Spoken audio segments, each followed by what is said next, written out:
Hello and welcome. This is part 8 of the series where we talk about the components of cinematic renders.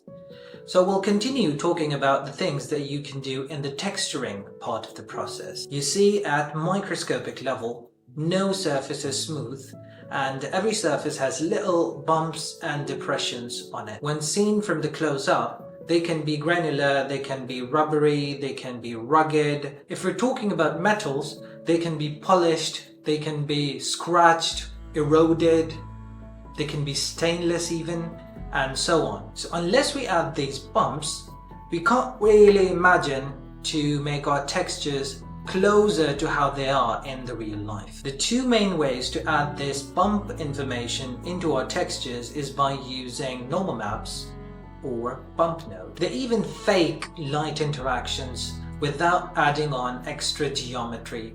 So these can be really handy tools up your sleeve in order to add more texture and more organic feel into your textures. So that adds on to the production quality, and the absence of these bumps makes the textures look more or less like just stickers placed on a surface.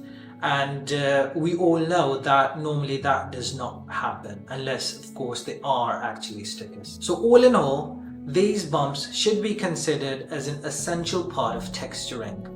I normally do not make any texture which does not have bump in one way or the other. Alright, so let's talk about normal maps first. So normal map is a weird looking purple image that you see whenever you download a texture set. So this weird image saves the elevation and depression data in the form of color information. And that tells the renderer where is the elevation and the magnitude of it, and where's the depression and the magnitude of it. So these elevation and depressions, they correspond to the base map, which is the albedo texture.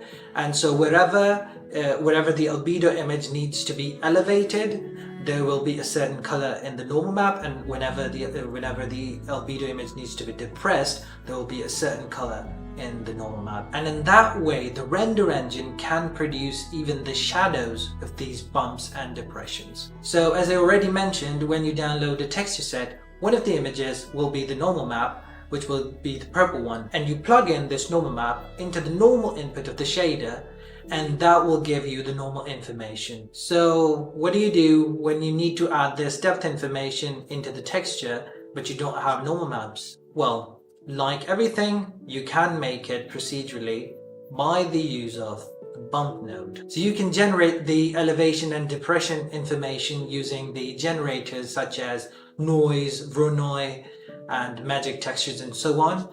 And you can plug these into the bump node and bump node into the normal input of the shader, and that will give you the elevations and depressions according to the map, the procedural map that you've already made by using those generators. For example, noise.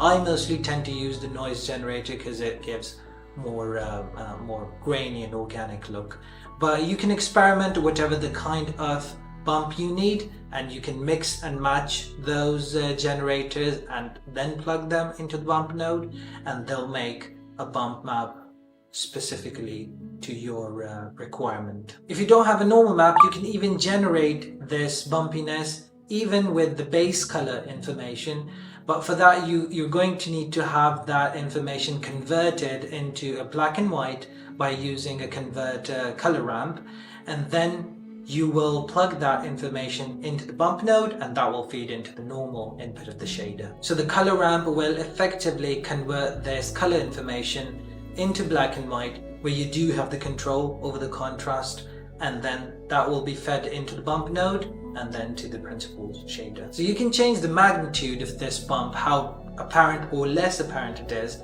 by using the height slider in the bump node. Now I know it's very inviting to change the strength of the bump by using the strength slider, but I urge you to not use that. It's better to use the height slider as your main slider to change the level of the bumpiness. Otherwise it will give artifacts during rendering. So use the height parameter to change the intensity of the bumpiness. Remember that. So that's about it for adding height information into your textures. Let me know if you have any questions or you want me to cover anything else in this. Subscribe if you want, and until next time,